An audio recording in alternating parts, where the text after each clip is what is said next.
Morning all of you. मैं Siddharth Kumar, perfection IAS में आपका स्वागत है।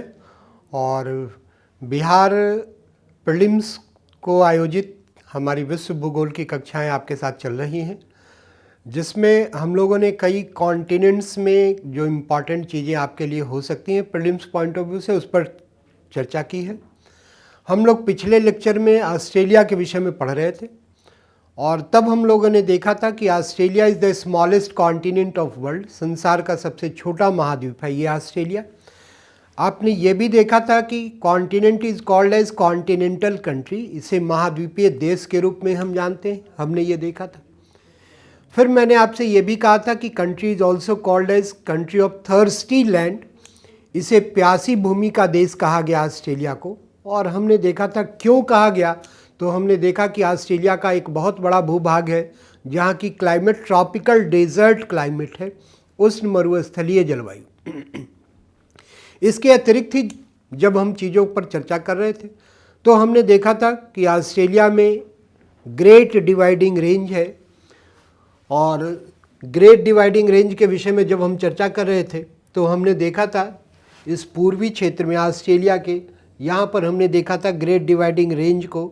गौर करें, ये ग्रेट डिवाइडिंग रेंज के विषय में हमने यहाँ पर पढ़ा था और हमने कहा था कि ऑस्ट्रेलिया के पूर्वी भाग में ये स्थित एक पर्वत है, पर्वत श्रेणी है, जो संसार के तीसरे पर्वतीकरण युग में विकसित हुई मानी जाती है। हर्सीनियन युग की पर्वत श्रेणी के रूप में इसे जाना जाता है। इसकी चर्चा हमने की थी आपसे। हमने ये कहा था कि माउंट कोसिस्को इसकी हाईएस्ट पिक के रूप में, सर्वोच्च चोटी के रूप में, इस पर हम लोगों ने डिस्कस किया था। इसके अतिरिक्त हम लोगों ने यहाँ पर ग्रेट बैरियर रीफ के विषय में चर्चा की थी, महान अवरोधक भित्ति की चर्चा की थी। हमने आपसे कहा था कि यह कोरल रीफ है, प्रवाल भित्ति है। कोरल के विषय में जब आप पढ़ रहे थे तो आपने देखा था कि corals are tropical marine water polyp, उष्णकटिबंधीय सागरीय जल में पाए जाने वाली ये जीव हैं, कीड़े हैं, ये आपने देखा था। और यह भी पढ़ा था आपने कि इनकी 10,000 से अधिक स्पीसीज़ हैं, प्रजातियां हैं, अलग अलग रंगों की है। इसी की वजह से प्रवाल को महासागरों का भूमध्य रेखीय वर्षावन कहा गया। इस पर डिस्कस हम लोगों ने किया था। इस रीफ के विषय में मैंने आपसे कहा था कि is the largest coral reef of the world, संसार की सबसे बड़ी प्रवाल भित्ति है ग्रेट बैरियर रीफ। और तब आपने देखा था कि reef is a calcareous rock structure formed by the compaction of coral remains, प्रवाली जीवों के अवशेषों के संगठन से विकसित होने वाली यह एक कैल्शियम प्रधान चट्टानी संरचना होती है। इसके विषय में हम लोगों ने चर्चा किया था। अब आगे कुछ और महत्वपूर्ण बिंदुओं पर हम लोग चर्चा करेंगे जहां से आपके लिए प्रश्न बनने की संभावना प्रीलिम्स में हो सकती है, बीपीएससी प्रीलिम्स में हो सकती है। गौर करें आप। देखिए आप यहाँ पे ऑस्ट्रेलिया में नदी दिखाई देगी आपको। ये देखिए, ये डार्लिंग नदी आपको दिख रही है, यहाँ गौर कीजिए। यहाँ फिर आप देखेंगे एक नदी आपको और दिखाई देगी जो मरे रिवर के रूप में जानी जाती है। रिवर मरे darling is the longest river of Australia, Australia की सबसे लंबी नदी मानी जाती है। मरे इसकी मुख्य नदी है और डार्लिंग इसकी सहायक नदी। इन दोनों नदियों का जो उद्गम क्षेत्र है ये आप देखिए ग्रेट डिवाइडिंग रेंज से ये दोनों नदियां निकलती हैं और निकलकर दक्षिण की ओर प्रवाहित होते हुए, पूर्व और दक्षिण की ओर प्रवाहित होते हुए यहाँ आप देखिए एक खाड़ी में जाकर गिरती है जिसे इनकाउंटर की खाड़ी के रूप में आप जानते हैं।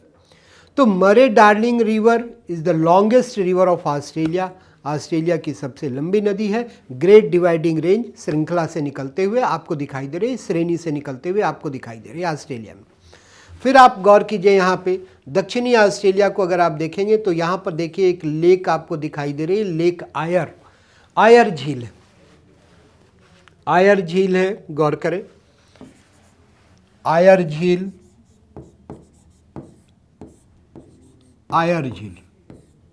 देखिए इस झील की क्या विशेषता है। ऑस्ट्रेलिया की ये सबसे बड़ी झील है और लो लैंड लेक के रूप में है, ये निम्न भूमि झील के रूप में मानी जाती है। इस झील में ऑस्ट्रेलिया की कई नदियां आकर गिरती हैं। इस झील में गिरने वाली नदियों को अगर आप ध्यान दें तो आप देख सकते हैं डायमेंटिना आकर इसमें गिरती है, इसमें आप देख सकते हैं कूपर क्रीक आकर गिरती है, कूपर क्रीक नदी इसमें आकर गिरती है, इसमें मकुम्बा नदियां आकर गिरती हैं। तो तो ऑस्ट्रेलिया की कई नदियों का संगम है इस, आप देखें कि आयर झील में, जो ऑस्ट्रेलिया की सबसे बड़ी झील मानी जाती है और दक्षिणी ऑस्ट्रेलिया प्रांत में ये अवस्थित है, ये झील आयर झील। Okay, so Lake Eyre is the largest lake of Australia, located in southern province of Australia. Many rivers of Australia are draining their water in this lake. Rivers are Diamantina, Cooper Creek, Macumba, Georgina and some others. तो इस प्रकार से Australia की कई नदियां हैं जो आयर झील में जाकर अपने जल का समावेश करती हैं। लो लैंड लेक के रूप में इसे माना जाता है आयर झील को। ऑस्ट्रेलिया के दक्षिणी प्रांत में ये स्थित है ये झील। फिर ध्यान दें, गौर करें आप,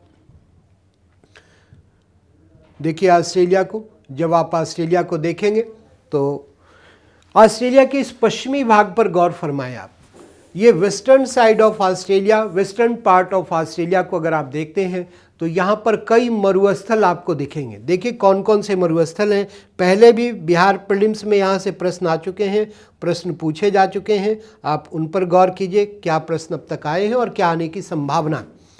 ऑस्ट्रेलिया का पश्चिमी भाग, यहाँ पर देखिए, आप देखिएंगे ग्रेट विक्टोरिया डेजर्ट आपको दिखाई दे रहा है और यही प्रश्न सीधे बीपीएससी प्रीलिम्स में इंफॉर्मेटिव पूछे गए थे कि ग्रेट विक्टोरिया डेजर्ट किस देश में पाए जाते हैं। So great Victoria desert is located in country Australia. Australia में ये स्थित मरुस्थल है। केवल ग्रेट विक्टोरिया मरुस्थल ही ऑस्ट्रेलिया में नहीं है, वरन आप देखिए यहाँ पर, ये देखिए गिब्सन मरुस्थल आपको दिखाई दे रहा है, यहाँ पर ग्रेट सैंडी मरुस्थल आप देख रहे हैं, यहाँ पर ये तनामी मरुस्थल आपको दिखाई दे रहा है। इस प्रकार से यहाँ सिम्पसन डेजर्ट आपको दिखाई दे रहा है। तो ऑस्ट्रेलिया में कई मरुस्थल, ग्रेट विक्टोरिया है, ग्रेट सैंडी मरुस्थल है, गिब्सन मरुस्थल है, तनामी मरुस्थल है, सिम्पसन मरुस्थल, और ऑस्ट्रेलिया के ये सारे मरुस्थल ऑस्ट्रेलिया के पश्चिमी भाग में आपको दिखाई दे रहे हैं। They all are tropical desert of Australia. ये सब ऑस्ट्रेलिया के उष्णकटिबंधीय मरुस्थल हैं। गौर करें, पहले भी हम लोगों ने इन बिंदुओं पर चर्चा किया है कि ट्रॉपिकल डेजर्ट क्या होते हैं और कैसे इनका डेवलपमेंट होता है। जब आप विश्व को देखेंगे, विश्व को आप देखेंगे तो विश्व के मानचित्र पर जो वेस्टर्न पार्ट आपको दिखाई देगा, near by Tropic of Cancer and Capricorn, वो क्षेत्र कहीं ना कहीं ट्रॉपिकल डेजर्ट का आपको दिखेगा। किसी भी कॉन्टिनेंट को लीजिए आप और उसके पश्चिमी भाग में आ जाइए, कर्क और मकर रेखा के क्षेत्रों के निकट आप देखिए, वो सारे क्षेत्र विश्व में ट्रॉपिकल डेजर्ट के हैं, उष्ण मरुस्थलों के हैं। So tropical desert of world are located in western part of a continent near bye Tropic of Cancer and Capricorn. कर्क और मकर रेखाओं के निकट महाद्वीपों के पश्चिमी भाग में ये मरुस्थल पाए जाते हैं और इन मरुस्थलों के विकास के विश्व में दो मुख्य कारण माने जाते हैं। यहाँ गौर कीजिए, आप ध्यान दीजिए, ये मान लीजिए कि ये लैंड मास है, ये मान लेते हैं कि इक्वेटर है, भूमध्य रेखा है, यहाँ पर ट्रॉपिक ऑफ कैंसर है, यहाँ पर ट्रॉपिक ऑफ कैप्रिकॉर्न है, कर्क रेखा और मकर रेखा है, 23.5 degree northern, 23.5 degree southern latitude. ठीक है, अब किसी भी कॉन्टिनेंट में आप आ जाइए, उस कॉन्टिनेंट का ये वेस्टर्न पार्ट आप देखिए, इस वेस्टर्न पार्ट को आप देखिए, you will find that will be area of tropical desert, वो उष्ण मरुस्थल का क्षेत्र होगा। आप ऑस्ट्रेलिया में भी देखिए, ऑस्ट्रेलिया को देखिए, ये western part of Australia is an area of tropical desert, उष्ण मरुस्थल का क्षेत्र है और कई उष्ण मरुस्थलों को हम ऑस्ट्रेलिया में देख रहे हैं। ग्रेट विक्टोरिया डेजर्ट के रूप में आपने यहाँ पर देखा, यहाँ ग्रेट सैंडी डेजर्ट आपको दिखाई दे रहा है, ये देखिए गिब्सन डेजर्ट आप देख रहे हैं, यहाँ तनामी डेजर्ट आपको दिखाई दे रहा है और ये सिम्पसन डेजर्ट, सब ऑस्ट्रेलिया के पश्चिमी भाग में। Why they are located in western part of this continent, why tropical desert of the world are located in western part of the continent, ये क्यों महाद्वीपों के पश्चिमी भाग में आपको दिखाई देते हैं? तो इसके दो कारण होते हैं। कौन कौन से कारण हैं, गौर करें। देखिए, ये जो एरिया है वर्ल्ड में, ट्रॉपिकल डेजर्ट का जो एरिया है, that is area of a permanent wind. वो एक अस्थाई पवन का क्षेत्र होता है and wind is called as trade wind. और उस पवन को हम व्यापारिक पवन के रूप में जानते हैं, पूर्वा पवन के रूप में जानते हैं। अब मान लीजिए कि ये लैंड मास है या वर्ल्ड में जितने भी कॉन्टिनेंट्स हैं they all are surrounded by water bodies, ये सब क्या होते हैं, जल से घिरे होते हैं। यहाँ मान लीजिए कि ये लैंड मास है, इधर वाटर मास है, इधर वाटर मास है और एक परमानेंट विंड प्रवाहित हो रही है जिसे हम स्टर्लीज कहते हैं या फिर हम ट्रेड विंड के रूप में जानते हैं। ये नॉर्दर्न हेमिस्फीयर की ट्रेड विंड और ये मान लीजिए कि ये सदर्न हेमिस्फीयर की ट्रेड विंड है, easterlies. As wind is blowing from east to west is responsible for more rain in eastern part of the continent। ये पवन चूंकि पूर्व से पश्चिम की ओर प्रवाहित हो रही है और इसलिए पूर्वी भाग में वर्षा के लिए अधिक उत्तरदायी हो जाती। ये यहाँ पर वर्षा करती है, यहाँ पर वर्षा करती है, लेकिन यही विंड जैसे जैसे ईस्ट टू वेस्ट होती जाती है इस विंड की मॉइस्चर खत्म होती है, इसकी नमी खत्म होती है, इसमें वाटर वेपर्स कम हो जाते हैं और इसका परिणाम होता कि ये एरिया डेजर्ट के रूप में डेवलप होता है। Okay, so the reason behind development of tropical desert in western part of the continent are easterlies. तो महाद्वीपों के पश्चिमी भाग में मरुस्थलों के, उष्ण मरुस्थलों के विकसित होने का जो कारण है वो पूर्वा पवन है, स्टर्लीज है, व्यापारिक पवन। एक दूसरा कारण भी माना जाता है, वो क्या है, western coast of continents are affected by cold currents. महाद्वीपों के जो पश्चिमी तट हैं ये ठंडी जलधाराओं से प्रभावित माने जाते हैं, ठंडी जलधाराएं प्रवाहित होती हैं। ऑस्ट्रेलिया के इस पश्चिमी तट पर या वेस्टर्न ऑस्ट्रेलियन कोल्ड करंट, और कहीं भी अगर जलधारा ठंडी हो, जैसे मान लीजिए कि यहाँ जलधारा ठंडी प्रवाहित हो रही है, यहाँ जलधारा ठंडी प्रवाहित हो रही है तट पर, तो इन जलधाराओं के ऊपर की जो एयर मास है उसका टेम्परेचर कम है और टेम्परेचर कम है तो उसमें वाटर वेपर्स नहीं होंगे। वाटर का वेपर में कन्वर्जन तभी होता है जब टेम्परेचर होते हैं, और यहाँ जलधाराओं के ऊपर टेम्परेचर नहीं है, उसकी एयर मास में टेम्परेचर नहीं है तो उसमें वाटर वेपर्स नहीं है and so they are not responsible for rainfall in western part of the continent.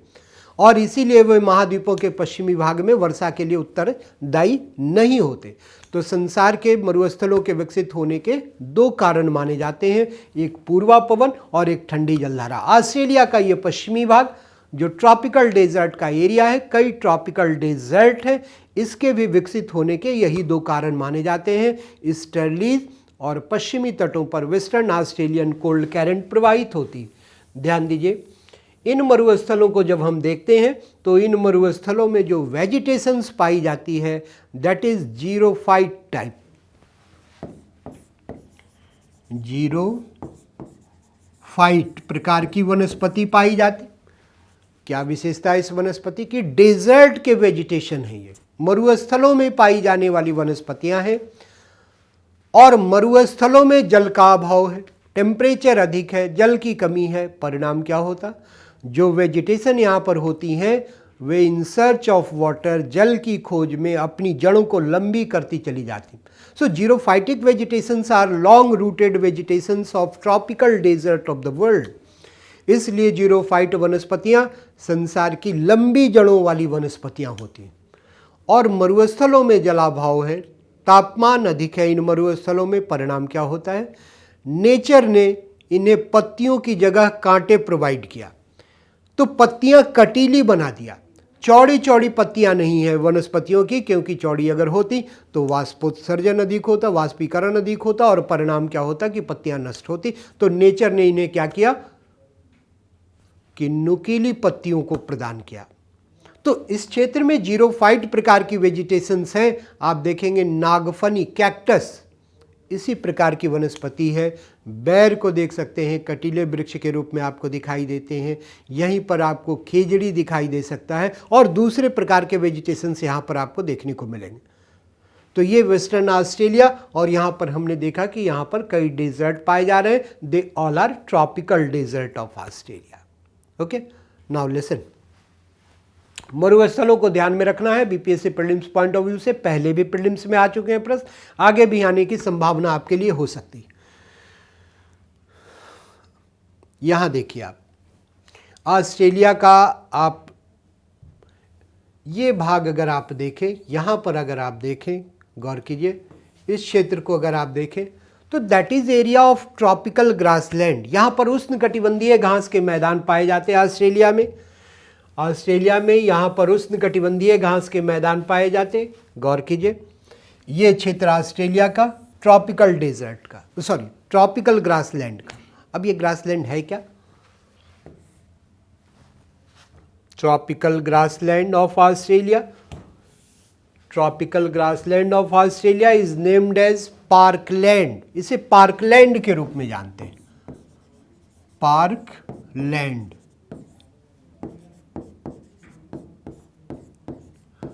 Australia के उत्तरी प्रांत और क्वींसलैंड प्रांत, यहां पर उत्तरी प्रांत आपको दिख रहा है, यहां पर क्वींसलैंड प्रांत दिख रहा है। इन दोनों प्रांतों में उष्णकटिबंधीय घास के मैदान है, ट्रॉपिकल ग्रासलैंड है।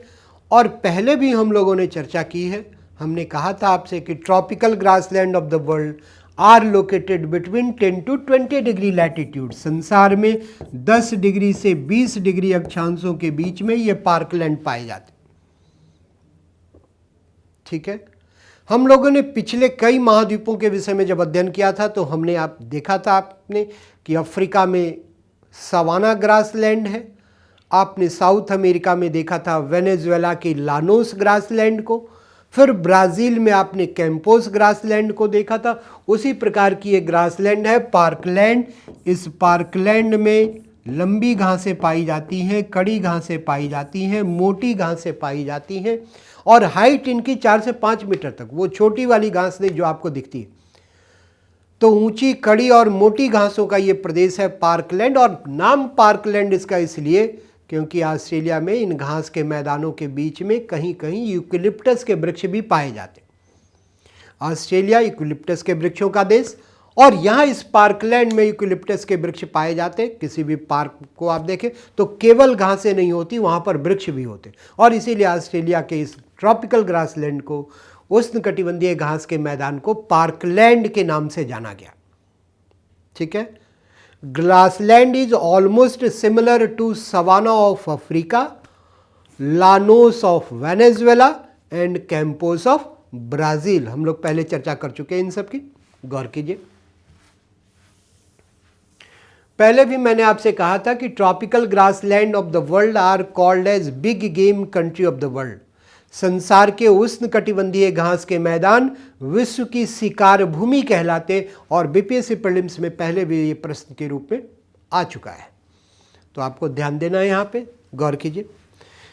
जब आप देखते हैं ऑस्ट्रेलिया के मरे डार्लिंग बेसिन को, मरे डार्लिंग बेसिन को आप देखिए, तो जब आप मरे डार्लिंग बेसिन को देखेंगे तो यहाँ देखिए, इस क्षेत्र को देखिए आप, ये न्यू साउथ वेल्स प्रांत का क्षेत्र आपको दिखाई दे रहा है। यहां पर भी ग्रासलैंड है, बट वो ट्रॉपिकल नहीं है, वो उष्णकटिबंधीय घास के मैदान नहीं। ये टेम्परेट प्रकार की ग्रासलैंड है, शीतोष्ण प्रकार के घास के मैदान है। अगर आपको याद आ रहा हो तो मैंने नॉर्थ अमेरिका के विषय में आपको बताया था, और तब मैंने वहां पर भी एक टेम्परेट ग्रासलैंड की चर्चा की थी, और वो ग्रासलैंड प्रेयरी के रूप में थी। हम लोग जब दक्षिणी अमेरिका के विषय में पढ़ रहे थे तो वहाँ पर भी हमने एक ग्रासलैंड, आपको टेम्परेट ग्रासलैंड, शीतोष्ण घास के मैदान की चर्चा की थी, और दैट वाज पंपास। वो पंपास घास का मैदान था।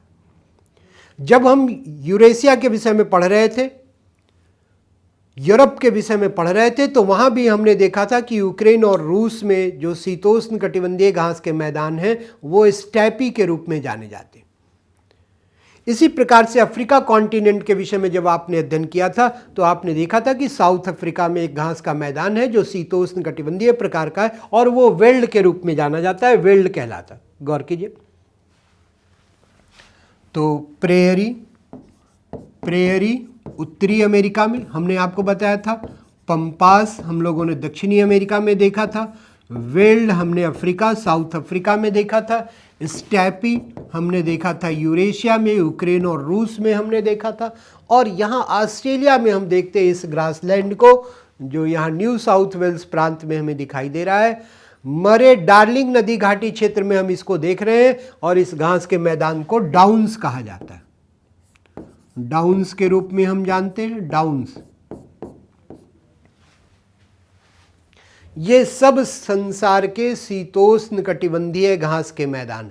उत्तरी अमेरिका में प्रेरी, दक्षिणी अमेरिका में पंपास, अफ्रीका में वेल्ड, यूरेशिया में स्टेपी और ऑस्ट्रेलिया में डाउन्स। हम ऑस्ट्रेलिया की चर्चा कर रहे हैं और यहाँ पर हम देख रहे हैं न्यू साउथ वेल्स प्रांत को, और यहीं पर यह शीतोष्ण कटिबंधीय घास का मैदान जहाँ पर मरे डार्लिंग नदी ऑस्ट्रेलिया की प्रवाहित हो रही है, ऑस्ट्रेलिया की सबसे लंबी नदी के रूप में प्रवाहित हो रही है। इसी क्षेत्र में इस घास के मैदान को देखते हैं डाउन्स। क्या फीचर्स है?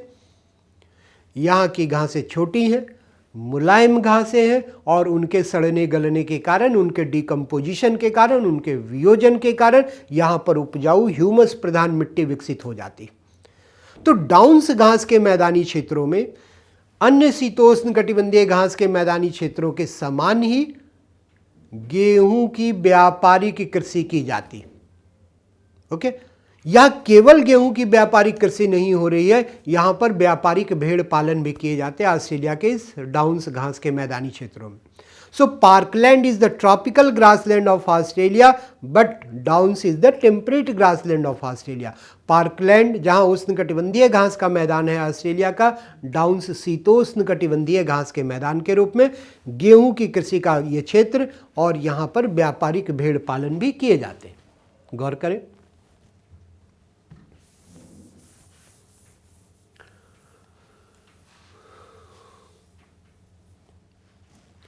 तो हमने पार्कलैंड के विषय में देखा, हमने डाउन्स के विषय में देखा। डाउन्स के विषय में देखा क्या है, ये दोनों घास के मैदान हैं ऑस्ट्रेलिया के, ये सारी चीज़ों को हमने देखा। गौर कीजिए, ऑस्ट्रेलिया में ये दक्षिणी पश्चिमी भाग को देखिए, जहां पर आपको पश्चिमी ऑस्ट्रेलिया की राजधानी पर्थ दिखाई दे रही है। Near by Perth in southern western part of Australia climate is Mediterranean type of climate। और आपको याद हो मेडिटेरेनियन क्लाइमेट की हम लोग जब चर्चा कर रहे थे, भूमध्य सागरीय जलवायु की चर्चा कर रहे थे, तो हमने कहा था आपसे कि भूमध्य सागरीय जलवायु शीतोष्ण प्रकार की जलवायु है, शीतोष्ण प्रकार की जलवायु है। और इसके विषय में हम लोगों ने यह भी पढ़ा था कि यहाँ पर शीतकाल में वर्षा होती है, जाड़े में वर्षा होती है। और जाड़े में वर्षा का कारण भूमध्य सागरीय जलवायु क्षेत्रों में, जो ऑस्ट्रेलिया के इस दक्षिणी पश्चिमी भाग में भी हमें दिखाई दे रहा है, यहां पर जाड़े में वर्षा का कारण है वेस्टर्लीज, पछुआ पवन। Mediterranean climate of the world are humid in winter due to westerlies. संसार के भूमध्य सागरीय जलवायु प्रदेश शीतकाल में पछुआ पवनों के कारण वर्षा प्राप्त करते हैं, but they are area of dryness during summer due to easterlies. परंतु वे क्षेत्र गर्मियों में शुष्कता के क्षेत्र हो जाते हैं, क्योंकि वहां पर पूर्वा पवनों का प्रभाव देखने को मिलता है। ठीक है, तो यहाँ की क्लाइमेट है, गौर कीजिए, यहाँ की क्लाइमेट हमने देखा कि ट्रॉपिकल डेजर्ट है, यहाँ हमने देखा कि मेडिटेरेनियन क्लाइमेट दिखाई दे रही है, यहाँ पर हमने ट्रॉपिकल ग्रासलैंड के विषय में देखा, यहाँ पर हमने टेम्परेट ग्रासलैंड के विषय में ऑस्ट्रेलिया में हमने देखा। भूमध्य सागरीय जलवायु के क्षेत्र याद कीजिए, पहले भी हम लोग चर्चा कर चुके हैं, बहुत ही महत्वपूर्ण आपके लिए।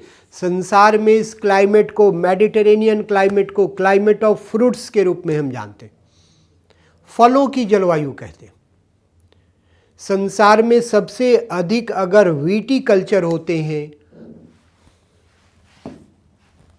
सबसे अधिक अगर वीटी कल्चर किए जाते हैं, वीटी कल्चर, गौर कीजिए, अंगूर की व्यापारिक कृषि को विटी कल्चर कहते हैं। और सबसे अधिक अंगूर की कृषि अगर कहीं हो रही है तो संसार के मेडिटेरेनियन क्लाइमेट में होती, भूमध्य सागरीय जलवायु क्षेत्रों में होती। यूरोप में यह क्षेत्र आपको दिखाई देता, आप कैलिफोर्निया, यूएसए में कैलिफोर्निया में देखते हैं, दक्षिणी अमेरिका का सेंट्रल चिली आपने देखा था, आप अफ्रीका के उत्तरवर्ती क्षेत्र को देखते हैं, मोरक्को, अल्जीरिया, ट्यूनीशिया, लीबिया, मिस्र के उत्तरवर्ती भागों को देखते हैं, किस प्रकार की क्लाइमेट मिलती है आपको। आप जब साउथ अफ्रीका में आते हैं तो केप टाउन सिटी के आसपास की क्लाइमेट इसी प्रकार की दिखाई देती है आपको।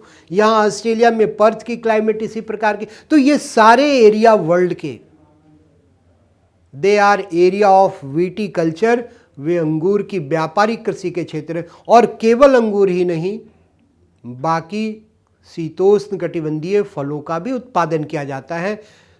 Lemon type of citrus fruits are also grown in Mediterranean climate of the world. संसार के भूमध्य सागरीय जलवायु क्षेत्रों में नींबू प्रजाति के रसदार खट्टे फलों की कृषि की जाती। अंगूर उनमें से एक आपको दिखाई दे रहा है। तो सबसे अधिक अंगूर की कृषि इसी भूमध्य सागरीय जलवायु क्षेत्र में, तो ऑस्ट्रेलिया का ये भाग, और यहाँ पर अंगूर की कृषि की जा रही है। गौर करें आप।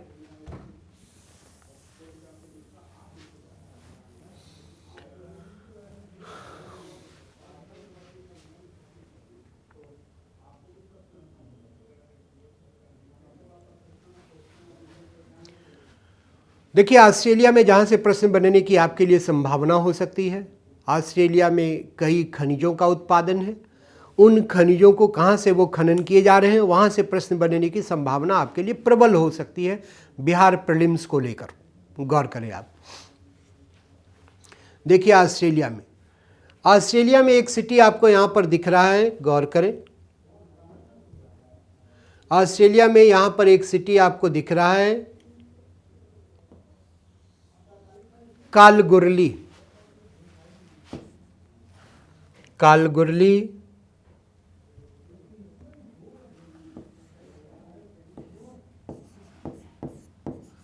कालगुरली सिटी ऑस्ट्रेलिया का, पश्चिमी ऑस्ट्रेलिया में आपको दिखाई दे रहा है।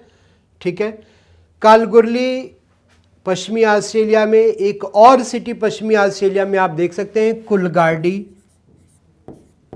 कुलगार्डी, ये दोनों ऑस्ट्रेलिया के महत्वपूर्ण नगर हैं और इन दोनों नगरों को माइनिंग सिटी ऑफ ऑस्ट्रेलिया के रूप में जाना जाता है। ऑस्ट्रेलिया के खनन नगर के रूप में हम जानते हैं, और सबसे अधिक ऑस्ट्रेलिया में गोल्ड माइनिंग यहीं से किए जा रहे हैं।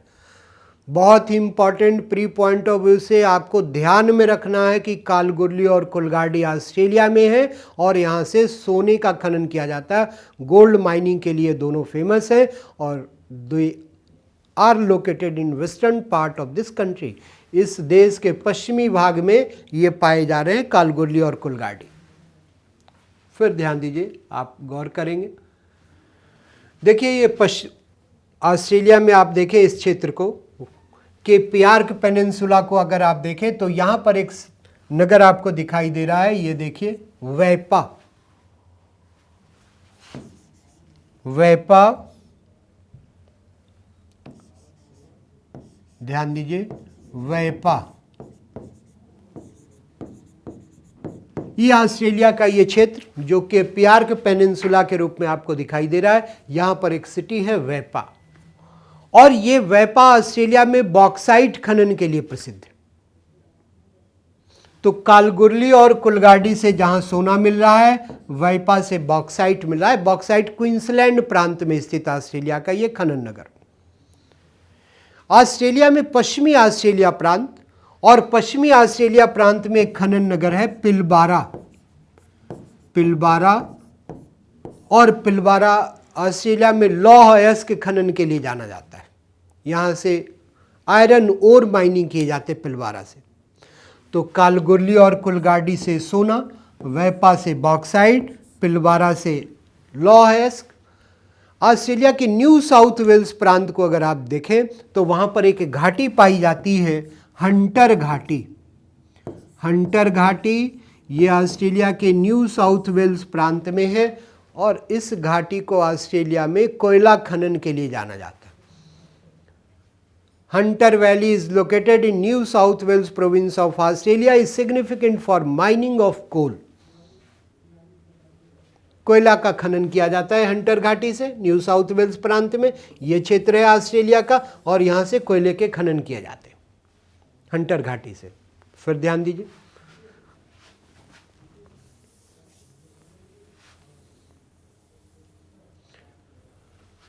तो कालगुरली और कुलगार्डी सोने के खनन के लिए, वैपा बॉक्साइट के खनन के लिए जाना जाता है ऑस्ट्रेलिया में, हंटर घाटी कोयला का खनन किया जा रहा है, पिलबारा को हमने देखा वहां से लौह अयस्क के खनन किए जा रहे हैं।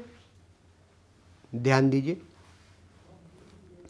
ऑस्ट्रेलिया को अगर आप देखें तो ऑस्ट्रेलिया में एक नगर है न्यू साउथ वेल्स का ब्रोकन हिल। ब्रोकन हिल ऑस्ट्रेलिया का माइनिंग सिटी है ब्रोकन हिल। और ये क्षेत्र आप देखिए, इस यहां पे आपको ब्रोकन हिल दिखाई देगा। ब्रोकन हिल को अगर आप देखें तो यहां से चांदी का खनन किया जाता है, चांदी का खनन किया जाता है। Has been significant for mining of silver Broken Hill. तो ये जो प्रमुख माइनिंग एरिया है। हाँ, एक और महत्वपूर्ण बात, ऑस्ट्रेलिया में एक महत्वपूर्ण खान है यूरेनियम की, और उस खान को कहते हैं हनीमून।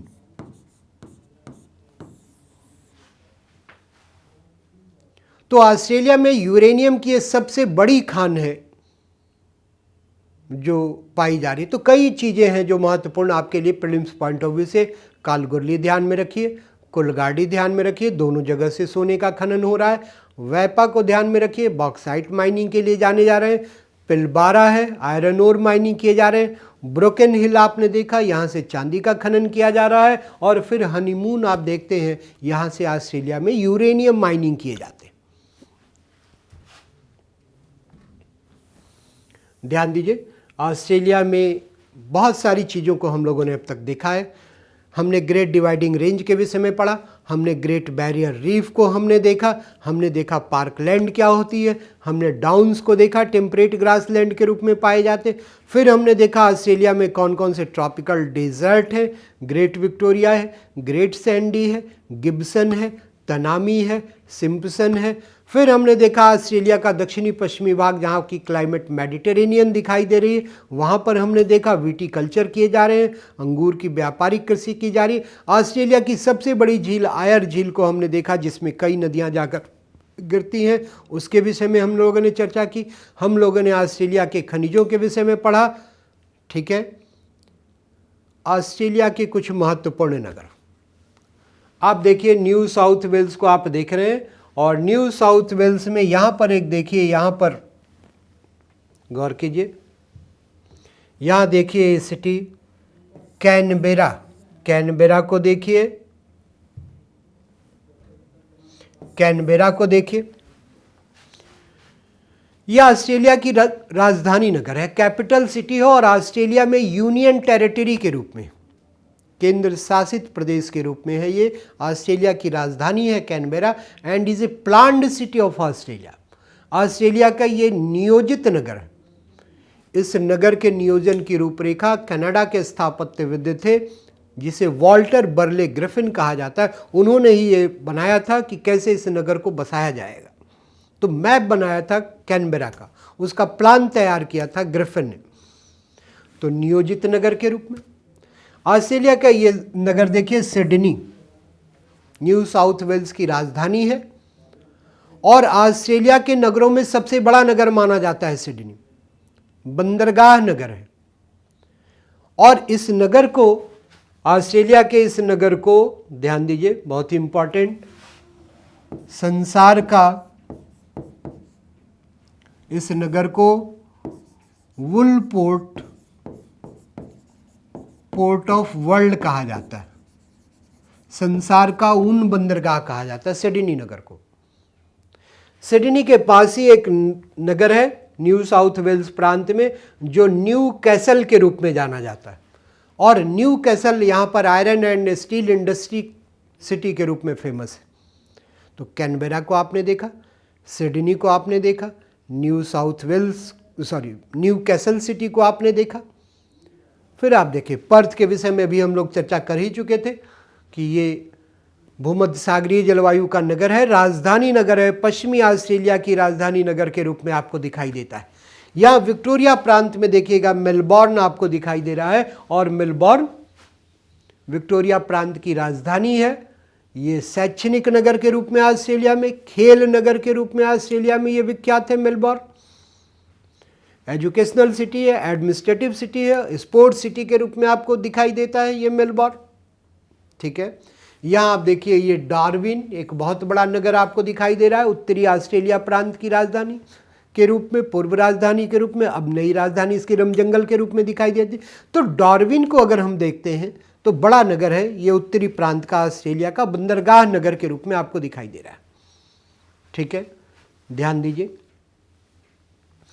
आप एडिलेड को देखिए, दक्षिणी ऑस्ट्रेलिया है, दक्षिणी प्रांत है ऑस्ट्रेलिया की, उसकी राजधानी है एडिलेड।